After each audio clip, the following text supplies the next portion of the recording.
வணக்கம் நண்பர்களே. நாம் காணொளியை தொடர்வதற்கு முன்பு நமது சேனலுக்கு புதிதாக வந்துள்ள நண்பர்கள் இதுவரை சப்ஸ்கிரைப் செய்யவில்லை என்றால் தயவுசெய்து சப்ஸ்கிரைப் செய்யுங்கள். வெறும் காணொளியை பார்த்துவிட்டு மட்டும் சென்றுவிடாதீர்கள். நீங்கள் சப்ஸ்கிரைப் செய்தால் எனக்கும் மிகவும் மகிழ்ச்சியாக இருக்கும். வாருங்கள், காணொளியை தொடங்கலாம். என் பெயர் பிரியா. நான் ஒரு நடுத்தர வர்க்க பெண். எனக்கு 2 சகோதரர்களும் அப்பா மற்றும் அம்மாவும் உள்ளனர். என் படிப்பு முடிந்தவுடன் என் குடும்பத்தினர் எனக்கான வரன் தேடும் படலத்தை தொடங்கினர். எனக்கு மிகவும் நல்ல வரன் வந்தபோது என் பெற்றோர்கள் உடனடியாக சம்மதித்தனர். அதைத் தொடர்ந்து என் திருமணம் நடைபெற்றது. நான் ஒரு வசதியான பையனை திருமணம் செய்து கொண்டேன். அந்த பையன் பார்க்க மிகவும் நல்லவராக இருந்தார். ஆனால் அவருக்கு என்று சொந்த குடும்பம் என்று யாரும் இருக்கவில்லை. அவர் தனியாகத்தான் வசித்து வந்தார். இருப்பினும் அவரிடம் பெரிய வீடும் நல்ல முறையில் நடந்து வரும் தொழிலும் இருந்தன. இதையெல்லாம் பார்த்துத்தான் என் அப்பா இந்த திருமணத்திற்கு ஒப்புதல் அளித்தார். என் கணவரின் பெயர் விகாஸ். விகாஸ் என்னை மிகவும் அன்பு செய்தார். நானும் அவரை மனதார நேசித்தேன். ஆனால் எங்கள் திருமணம் நடந்து 6 மாதங்கள் மட்டுமே ஆகியிருந்த நிலையில் விகாசுக்கு திடீரென மாரடைப்பு ஹார்ட் அட்டாக் ஏற்பட்டு அவர் என்னை விட்டு பிரிந்து சென்றார். விகாசின் மறைவு எனக்கு ஒரு பெரிய அதிர்ச்சியை தந்தது. இது எப்படி எனக்கு மட்டும் நடந்தது என்று நான் மனவேதனை அடைந்தேன். ஏனெனில் நான் விகாசுடன் மிகவும் மகிழ்ச்சியாக வாழ்ந்து வந்தேன். அப்போது நான் கர்ப்பமாகவும் இல்லை. விகாசின் மறைவுக்குப் பிறகு என் அம்மா மற்றும் அப்பா என்னிடம் நான் என் தாய் வீட்டிற்கு வந்துவிட வேண்டும் என்று கூறத் தொடங்கினர். எங்களைப் பொறுத்தவரை எனக்கு 2 அண்ணிமார் இருக்கிறார்கள். மேலும் நான் இந்த நவீன யுகத்தைப் பற்றி அறிந்தவள் என்பதால் ஒரு விதவையாக என் தாய் வீட்டிற்குச் செல்ல நான் விரும்பவில்லை.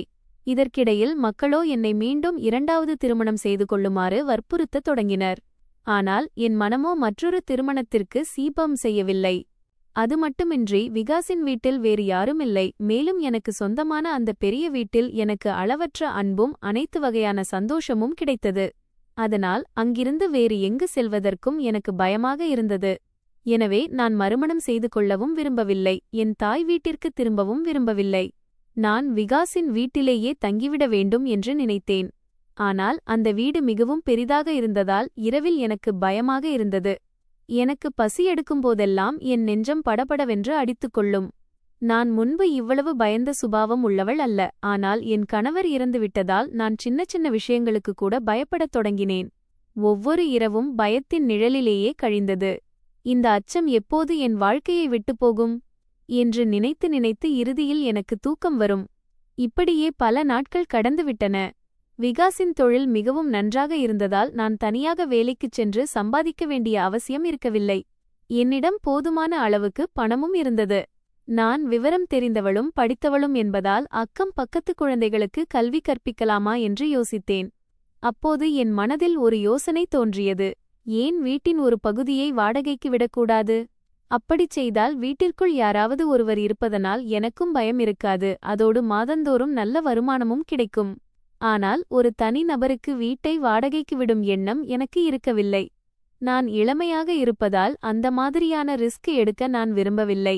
பொதுவாக நான் என் பக்கத்து வீட்டுக்காரர்களிடம் கூட மிக குறைவாகவே பேசுபவள். ஆனால் இப்போது நான் ஒரு வாடகைதாரரை தேடுகிறேன் என்ற விஷயத்தை அனைவரிடமும் சொல்ல வேண்டியிருந்தது. எனக்கு ஒரு வாடகைதாரர் தேவை என்று என் சுற்றுப்புறத்தில் உள்ளவர்களிடம் தெரிவித்துவிட்டேன். அதே சமயம் எனக்கு ஒரு தனிநபர் வேண்டாம், மாறாக ஒரு குடும்பம்தான் வாடகைக்கு தேவை என்று தெளிவாக கூறிவிட்டேன். நான் இந்த செய்தியைச் சொல்லி 3 நாட்கள் கடந்த நிலையில் ஒரு நாள் காலையில் என் வீட்டின் கதவு தட்டப்பட்டது. நான் சென்று கதவைத் திறந்தேன். அங்கே ஒரு முதிய பெண்ணும் ஒரு இளம் பையனும் நின்று கொண்டிருந்தனர். பின்னர் நான் அவர்களிடம், நீங்கள் யார்? எங்குமிருந்து வருகிறீர்கள் என்று கேட்டேன். அதற்கு அந்த பையன், மேடம், நான் உங்களை முன்பு பார்த்ததில்லை. ஆனாலும் எனக்கு தெரியாது. ஆனால் உங்கள் வீட்டை வாடகைக்கு விடப் போகிறீர்கள் என்று கேள்விப்பட்டேன். அதற்காகத்தான் வந்திருக்கிறோம் என்றான். குடும்பமாக வசிக்கும் நபர்களுக்கு மட்டுமே வீட்டை வாடகைக்கு விட விரும்புகிறேன் என்றும் நாங்கள் இருவரும் மட்டுமே இருப்போம், எங்களைத் தவிர வேறு யாரும் வரமாட்டார்கள் என்றும் அவர்கள் கூறினர்.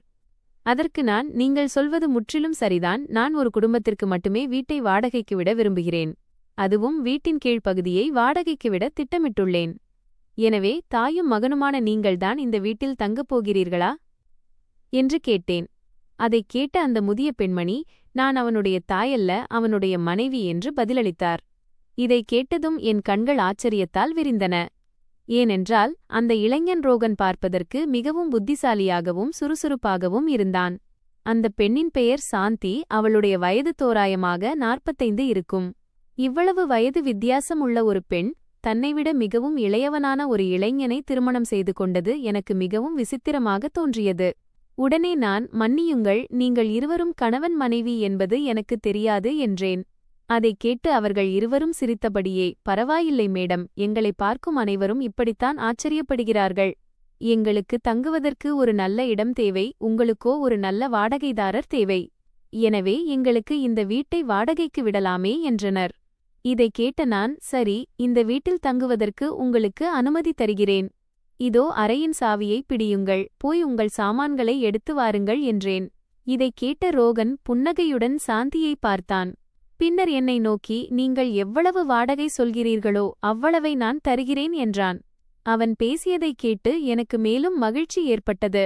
நான் அவர்களிடம் சாவியை கொடுத்துவிட்டு சாமான்களை எடுத்து வரச் சொன்னேன். சிறிது நேரத்திலேயே அவர்கள் தங்களின் அனைத்து பொருட்களையும் அறைக்கு கொண்டு வந்து வீட்டில் குடியேறினார்கள். நாள் முழுவதுமாக கடந்து சென்றது. அன்று மாலை முழுவதும் ரோகன் எதற்காக சாந்தியை திருமணம் செய்து கொண்டான்? சாந்தியிடம் அவன் என்ன கண்டான்? அவனுக்கு அவளை திருமணம் செய்து கொள்ள வேண்டிய கட்டாயம் என்ன? இது காதலா அல்லது கட்டாயப்படுத்தப்பட்ட உறவா என்ற பல கேள்விகள் என் மனதில் சுழன்றடித்தன. சமையலறையில் சமைத்துக் கொண்டிருக்கும் போதும் நான் இதைப் பற்றித்தான் யோசித்துக் கொண்டிருந்தேன். அப்போது என் தாயின் ஒரு பழமொழி என் நினைவுக்கு வந்தது. நம்மைச் சுற்றி எப்போதாவது புதியவர்கள் குடியேறினால் அவர்களுக்கு ஒருவேளை உணவாவது வழங்க வேண்டும். அது இருவரின் மனதையும் இலசாக்கும். இந்த எண்ணம் தோன்றியதும் என் புதிய வாடகைதாரர்களான சாந்திக்கும் ரோகனுக்கும் சேர்த்து சமைக்க முடிவு செய்தேன். நான் மட்டும் தனியாக இருந்திருந்தால் எனக்காக மட்டும் சமைத்திருப்பேன். ஆனால் இன்று 3 பேருக்கு சமைப்பது எனக்கு மிகுந்த மகிழ்ச்சியை தந்தது. இரவு ஆனதும் சமைத்த உணவை டிஃபினில் எடுத்துக்கொண்டு கீழே சென்றேன். அவர்கள் அறையின் கதவைத் தட்டியும் எந்த பதிலும் வரவில்லை. நீண்ட நேரம் கதவைத் தட்டியும் திறக்காததால் அவர்கள் சோர்வாக தூங்கிக் கொண்டிருப்பார்கள் என்று நினைத்து நான் திரும்பிச் செல்ல முயன்றேன். அப்போது திடீரென்று கதவு திறக்கப்பட்டது. வெளியே வந்த ரோகன், பிரியாதிதி, நீங்கள் இங்கு என்ன செய்கிறீர்கள் என்று கேட்டான். பின்னர் என் கையில் இருந்த திஃபிப்பை பார்த்துவிட்டு, உணவு கொண்டு வர வேண்டிய அவசியமில்லையே, சாந்தி இப்போதுதான் சமையலறையில் சமைத்துக் கொண்டிருக்கிறாள் என்றான். நான் ரோகனிடம், பரவாயில்லை, அது என் கடமைதானே. இன்று நீங்கள் என் விருந்தினர்கள், அதனால் உங்களுக்காக உணவு கொண்டு வந்துள்ளேன். நாளிலிருந்து நாம் அனைவரும் ஒரே குடும்பத்தைப் போல இருப்போம் என்றேன். பிறகு, சாந்தி பாபி எங்கே என்று கேட்டபடியே சமையலறையை நோக்கி முன்னேறினேன். உடனே ரோகன் பதறிப்போய் என் வழிக்கு வந்து, ஓ, சாந்திக்கு தலைவலி ஓற்றில் அதிகமாக இருக்கிறது, அதனால் அவள் அறையில் படுத்து தூங்குகிறாள் என்று தடுமாறினான்.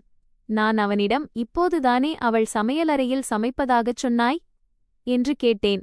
அதற்கு அவன் பயந்த குரலில், அட, சமைத்துக் கொண்டிருக்கும்போதே அவளுக்கு தலைவலி வந்துவிட்டது, அதான் இப்போது படுத்துவிட்டாள்.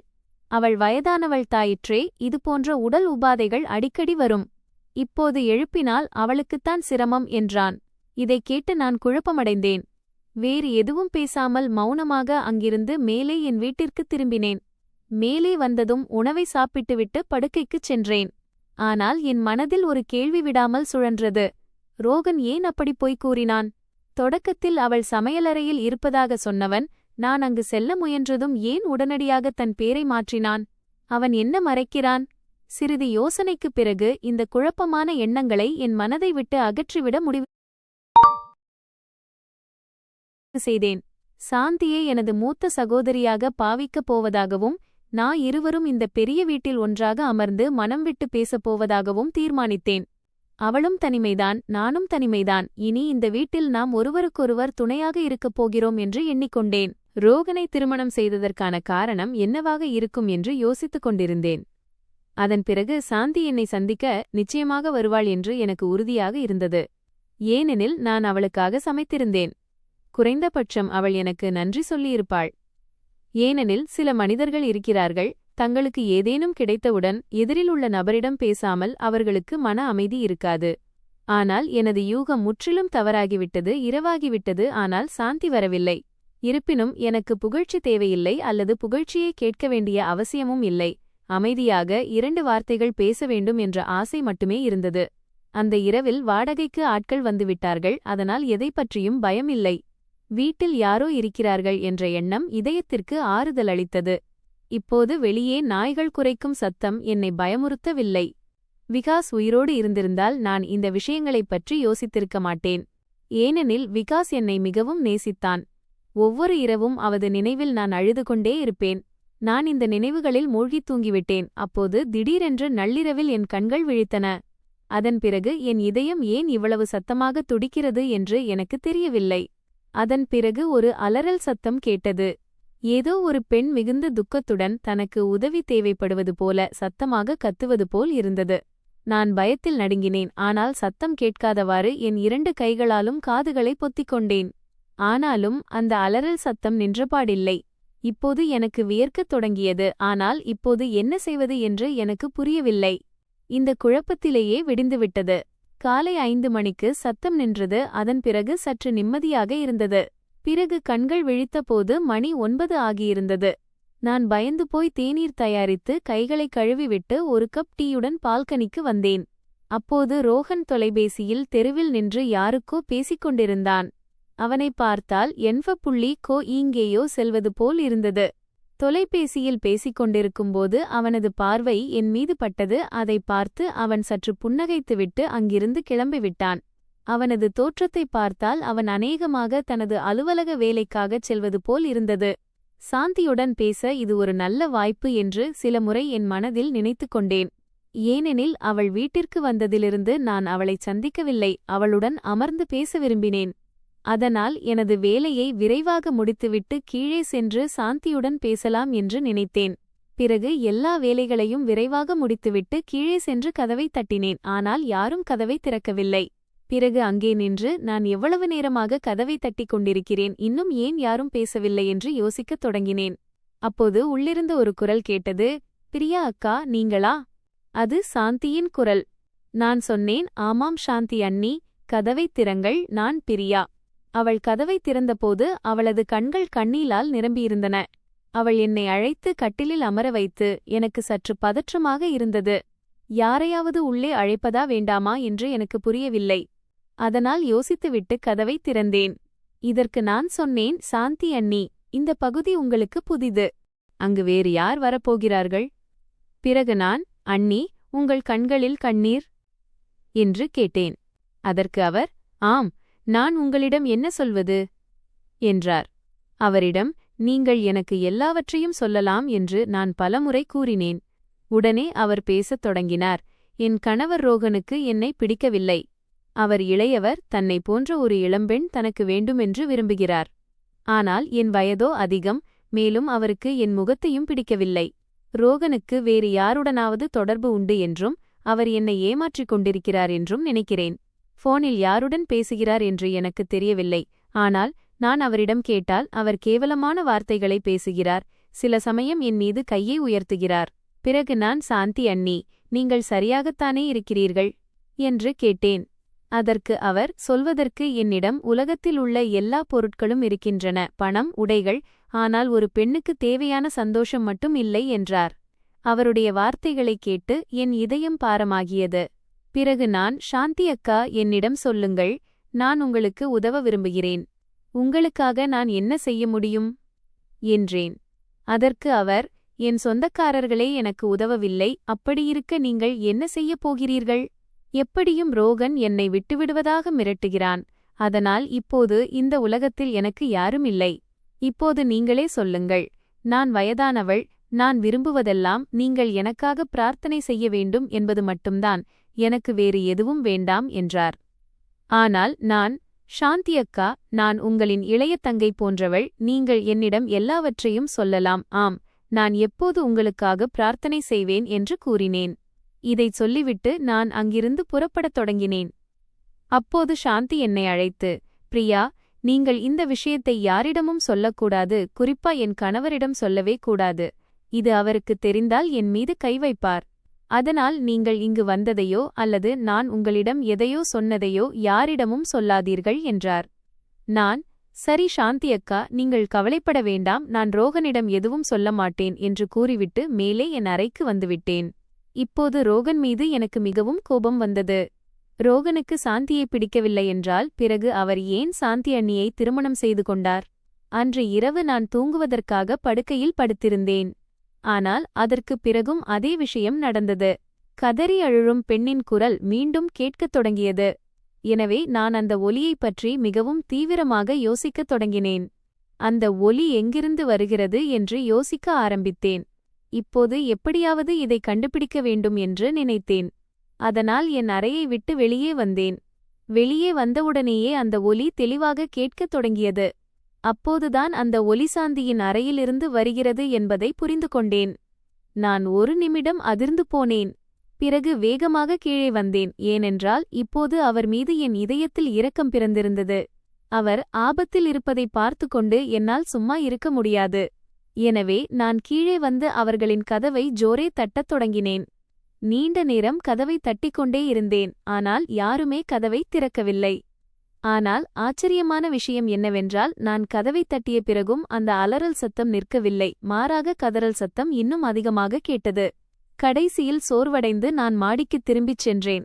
அன்று இரவு சாந்தியைப் பற்றிய கவலையிலேயே எனக்கு தூக்கமே வரவில்லை. பிறகு நான் வராண்டாவில் அமர்ந்து ரோகன் வெளியில் செல்லும்போது பார்ப்பேன். நான் அவரை தடுத்து அவருடன் பேசுவேன். பிறகு காலை 8 மணிக்கு பால் விற்பனையாளர் வந்தார். ரோகன் கதவை திறந்து வீட்டை விட்டு வெளியே செல்வதை நான் பார்த்தேன். நான் அவரை அழைத்தேன். அப்போது ரோகனின் முகத்தில் பயமும் பதட்டமும் தெளிவாக தெரிந்தது. இருப்பினும் அவர் என் எதிரில் நின்று, நீங்கள் என்ன சொல்ல வருகிறீர்கள் என்று எனக்குத் தெரியும் என்றார். அவள் ஏன் இரவில் கத்துகிறாள் என்று நீங்கள் அமைதியைப் பற்றி கவலைப்படுகிறீர்கள். ஆனால் அதற்கு என்னிடம் எந்த வழியும் இல்லை. உங்களிடம் ஏதேனும் வழி இருந்தால் எனக்குச் சொல்லுங்கள் என்றார். அதன் பிறகு ரோகனின் கண்களில் கண்ணீர் துளிர்விடுவதைக் கண்டேன். எனவே நான் அவரிடம், முதலில் இதன் அர்த்தம் என்னவென்று சொல்லுங்கள். அவள் ஏன் அழுகிறாள்? அதன் பிறகு நான் உங்களுக்கு ஏதேனும் வழியை கூற முடியும் என்றேன். ரோகன் என் கண்களை நேருக்கு நேர் பார்த்து, மிகப்பெரிய பிரச்சினை என்னவென்றால் அவள் என் மீது மிகுந்த சந்தேகம் கொள்கிறாள் என்றார். இதை கேட்டு நான் ஆச்சரியத்துடன் அவரை பார்த்தேன். பின்னர் அவர் ஒரு கசப்பான சிரிப்புடன், என் தோற்றத்தை கவனமாக பாருங்கள், பிறகு அமைதியைப் பாருங்கள், இருவருக்கும் எவ்வளவு வித்தியாசம் இருக்கிறது. நான் நினைத்திருந்தால் ஒரு இளமையான அழகான பெண்ணை திருமணம் செய்திருக்க முடியும். ஆனால் நான் எல்லோரையும் விட்டுவிட்டு அமைதியை தேர்ந்தெடுத்தேன். ஏனென்றால் அவள் ஒரு அனாதை. ஆனால் இன்னும் அவள் என் மீது சந்தேகம் கொள்கிறாள் என்றார். அவர் மேலும் தொடர்ந்தார், எனது ஒரே தவறு என்னவென்றால் அவளை ஒரு அனாதை என்று நினைத்து திருமணம் செய்து கொண்டேன். ஏனெனில் அவள் என் வீட்டு வேலைக்காரியாக இருந்தாள். அவளது பரிதாபகரமான நிலையை பார்ப்பது எனக்கு பிடிக்கவில்லை. எனவே நான் அவளை திருமணம் செய்து கொள்ள முடிவு செய்தேன். அவளுக்கு என் பெயரை தருவேன் என்று நினைத்தேன். ஆனால் என் குடும்பத்தினருக்கு அது சுத்தமாக பிடிக்கவில்லை. அதனால் அவர்கள் என்னை வீட்டிலிருந்து விரட்டிவிட்டனர். அதன் பிறகு அமைதிக்காக என் குடும்பத்தையே துறந்தேன். பின்னர் அவர், இப்போது நீங்களே சொல்லுங்கள், அமைதியை திருமணம் செய்து நான் தவறு செய்துவிட்டேனா? என் பெற்றோர்கள் என்னை சொத்திலிருந்து விலக்கிவிட்டனர். அமைதிக்காக நான் பல கஷ்டங்களை சகித்துக் கொண்டேன். நான் அவளை மகிழ்ச்சியாக மட்டுமே பார்க்க விரும்புகிறேன். ஆனால் அவளுக்கோ வேறு யாருடனோ எனக்கு தொடர்பு இருப்பதாகவும் நான் இரகசியமாக தொலைபேசியில் பேசுவதாகவும் நினைக்கிறாள் என்றார். அவர் மேலும் கூறினார், 2 ஆண்டுகளுக்கு முன்பு என் தாய் ஒரு பணக்கார குடும்பத்தைச் சேர்ந்த பெண்ணுடன் என் திருமணத்திற்கு ஏற்பாடு செய்தார். அந்த பெண் மிகவும் அழகாக இருந்தாள். அவள் என் தாயின் தோழியின் மகள் இருந்தாள். ஆனால் நான் அமைதிக்காக அந்த உறவை மறுத்துவிட்டேன். என் தாய் கூறுவாள், இந்த பெண்ணின் காதலில் நீ கண்மூடித்தனமாகிவிட்டாய். உன் தாயின் வயதுடையவள் என்பதை நீ பார்க்கவில்லையா? குடும்பத்தையும் உறவையும் நீ உடைக்கிறாய் இந்த வேலைக்காரியோடு திருமணம் செய்வதற்காக. மேலும் நான் அமைதிக்காக நிச்சயதார்த்தத்தை முறித்துக் கொண்டேன் என்று ரோகன் தொடர்ந்தார். நான் எப்போதும் என் மனைவியை ஆதரித்துள்ளேன். ஆனால் அவளது இந்தச் செயலால் நான் மிகவும் தனிமையை உணர்கிறேன். அமைதிக்கு துணையாக இருக்க நான் அனைத்தையும் இழந்துவிட்டேன் என்று எனக்கு தோன்றுகிறது. திருமணத்தின் முதல் நாளிலிருந்தே அவள் என் மீது சந்தேகப்படுகிறாள். நான் நிச்சயதார்த்தம் செய்த அந்த பெண்ணுடன்தான் பேசுகிறேன் என்று அவள் நினைக்கிறாள். அவளது அழகிற்காக இன்று நான் பைத்தியமாக இருக்கிறேன். இப்போது அமைதி தினமும் என் மீது சந்தேகப்படுகிறாள். தேவையில்லாமல் கத்துகிறாள். இதனால் பல வீட்டு உரிமையாளர்கள் எங்களை வாடகைக்கு வீட்டை விட்டு துரத்திவிட்டனர். என் மனைவி பைத்தியம் என்று மக்கள் சந்தேகிக்கிறார்கள். இதனால் நான் 3 முதல் 4 மாதங்களுக்குள் ஒரு புதிய வீட்டை தேட வேண்டியிருக்கிறது. பின்னர் அவர் மேலும் கூறினார், நாங்கள் ஒன்றாக வந்த பிறகு அவள் என் எதிரில் கைகளை கூப்பிச் சொன்னாள், பிரியா அக்கா, நான் உங்களிடம் ஒன்று சொல்ல விரும்புகிறேன். அமைதி மனநலம் பாதிக்கப்பட்டவள். அவளது மூளையும் சரியில்லை. நான் அவளுக்கு சிகிச்சை அளிக்கிறேன். சில சமயம் அவள் மக்கள் மீதும் தாக்குதல் நடத்துகிறாள். அதனால்தான் நான் அவளை வீட்டை விட்டு வெளியே போக விடுவதில்லை, யாரையும் உள்ளேயும் வரவிடுவதில்லை. அவன் பேசிய ஒவ்வொரு வார்த்தையிலிருந்தும் அது உண்மைதான் என்று எனக்கு தோன்றியது. அதனால் நான் சொன்னேன், ரோஹன், நான் உங்களை கேட்டுக்கொள்கிறேன், அவளை இப்படி அடைத்து வைக்காதீர்கள். நான் அவளுடன் பேச முயற்சி செய்கிறேன். அவளது நிலையில் ஏதாவது முன்னேற்றம் ஏற்பட்டால் நல்லது. அதற்கு ரோஹன் கூறினார், நீங்கள் இதை கூறுகிறீர்கள் ஏனெனில் அவளது நிலையை நீங்கள் பார்க்கவில்லை. நான் அலுவலகத்திற்குச் செல்கிறேன். அவள் என் முதுகுக்குப் பின்னால் உங்களை தாக்கினால் அதற்கு யார் பொறுப்பு? எனவே நான் மன்னிக்கவும் அக்கா, உங்களது இந்த வேண்டுகோளை என்னால் ஏற்றுக்கொள்ள முடியாது. இதற்கு நான் கூறினேன், ரோஹன் அமைதி, எனக்கு ஏதேனும் தீங்கு விளைவித்தால் நான் உங்களை பொறுப்பேற்க மாட்டேன். அவளை சிறையில் அடைக்க வேண்டாம் என்று மட்டுமே நான் கேட்டுக்கொள்கிறேன். பின்னர் ரோஹன் தனது சக்கெட்டிலிருந்து சாவியை எடுத்து என் கையில் கொடுத்துவிட்டுச் சொன்னார், இது கதவு சாவி, ஆனால் கவனமாக இருங்கள். பிறகு ரோஹன் அங்கிருந்து சென்றுவிட்டார். இப்போது இருவருமே என்னிடம் வெவ்வேறான விஷயங்களை கூறியிருக்கிறார்கள் என்பதை நினைத்து நான் மனவேதனை அடைந்தேன். அதனால் நான் என் அறைக்கு வந்து வேகமாக வேலையை முடித்துவிட்டு அமைதியின் அறைக்குச் சென்றேன்.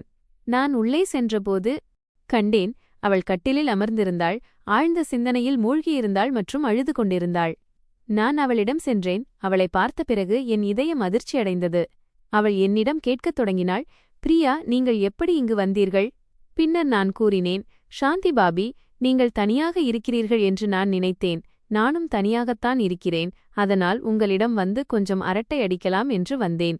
என்னை பார்த்ததும் அவள் எழுந்து என்னை தழுவிக்கொண்டாள். அழுது கொண்டே கூறினாள், எனக்கு யாரோ ஒருவரின் தோள் ஆதரவு தேவைப்பட்டது.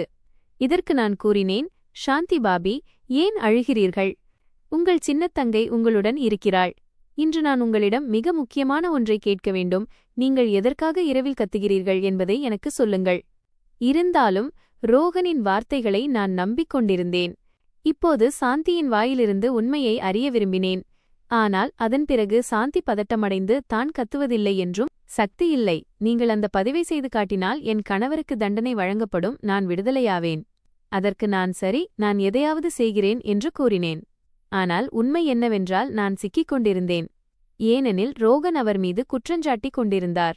சாந்தி தன் கணவர் மீது குற்றஞ்சாட்டிக் கொண்டிருந்தார். நான் என் காதால் கேட்டதைப் பற்றி யோசித்தபோது அவர்கள் இருவரும் தங்கள் சொந்த இடத்தில் சரியானவர்களாகவும் இருவருமே நிரபராதிகளாகவும் தோன்றினர். இதிலிருந்து வெளியே வர ஒரே ஒரு வழிதான் இருந்தது. நான் கேமராவை மறைத்து வைக்க நினைத்தேன். கேமராவை பொருத்துவதற்காக ஒருவரிடம் பேசினேன். இருப்பினும் கீழிருந்து இரவில் கத்தும் சத்தங்கள் வந்து கொண்டேதான் இருந்தன. பிறகு காலையில் நான் ரோகனை சந்திக்கும்போதெல்லாம் சாந்தியின் உடல்நிலை மேலும் மோசமடைந்து வருவதாக அவர் கூறுவார். ஆனால் இரவிலோ என் மீது கொடுமைகள் அதிகரித்து வருவதாக சாந்தி என்னிடம் கூறுவாள். ரோகன் தவறு செய்திருந்தால் அவனுக்கு விரைவில் தண்டனை கிடைக்க வேண்டும் என்றும், சாந்தி உண்மையில் நோய்வாய்ப்பட்டிருந்தால் அவளுக்கு உரிய சிகிச்சை கிடைக்க வேண்டும் என்றும் நான் விரும்பினேன். இப்போது கேமரா வருவதற்கு இன்னும் சற்று நேரமாகியிருந்தது. சிறிது வேலை செய்த பிறகு இன்று மீண்டும் சாந்திக்கு உணவு கொடுத்துவிடலாம் என்று நினைத்தேன். இருப்பினும் இரவில் நான் அரிதாகவே கீழே செல்வேன்.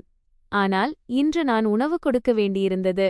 அதனால் படிக்கட்டில் இறங்கிச் சென்றபோது திடீரென சாந்தியின் குரல் என் காதில் விழுந்தது.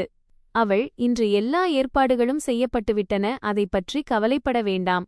அவள் பலவீனமானவள், அவளை கட்டுப்படுத்துவது எளிது என்று பேசிக் கொண்டிருந்தாள். இதை கேட்டதும் நான் பின்னால் நகர்ந்தேன்.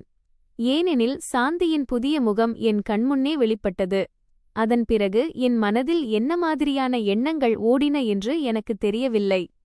சாந்தி பொய் சொல்கிறாளா? அவள் இரவில் யாரையாவது வீட்டிற்கு அழைத்து தவறான காரியங்களை செய்கிறாளா? ஒருவேளை ரோகனை வேண்டும். ரோகனும் சாந்தியும் வாடகைக்கு இருப்பவர்களாக நடித்து என்னை அவர்களின் பேச்சில் சிக்கவைத்துக் கொண்டிருந்தனர். அவர்கள் என்னிடம் பேசிக் கொண்டிருக்கும்போது, உங்கள் வீட்டு விஷயங்களையெல்லாம் சாந்தியிடம் சொன்னது நல்லதுதான், அதனால்தான் அவள் உங்கள் பேச்சை கேட்டுவிட்டு என்னை அழைத்து வந்தாள் என்றார்கள். நேற்று இரவு அவர்கள் இருவரும் எனது உணவில் தூக்க மாத்திரைகளை கலந்துவிட்டனர். என் வீட்டை கொள்ளையடித்துவிட்டு தப்புவதுதான் அவர்களின் நோக்கம். இவை அனைத்தும் மிகவும் திட்டமிட்டு செய்யப்பட்டுள்ளன. ஆனால் நாங்கள் சரியான நேரத்தில் வந்துவிட்டோம். நாங்கள் உங்கள் அறைக்குள் நுழைந்தபோது நீங்கள் மயக்க நிலையில் இருந்தீர்கள். நாங்கள் உடனடியாக உங்களை மருத்துவமனைக்கு அழைத்து வந்தோம் என்று அவர்கள் கூறினர். அவர்களது வார்த்தைகளை கேட்டதும் மனிதர்கள் இவ்வளவு கீழ்த்தரமாக நடந்து கொண்டு பொய்யான நாடகங்களை நடிக்க முடியுமா என்று எனக்கு அதிர்ச்சியாக இருந்தது.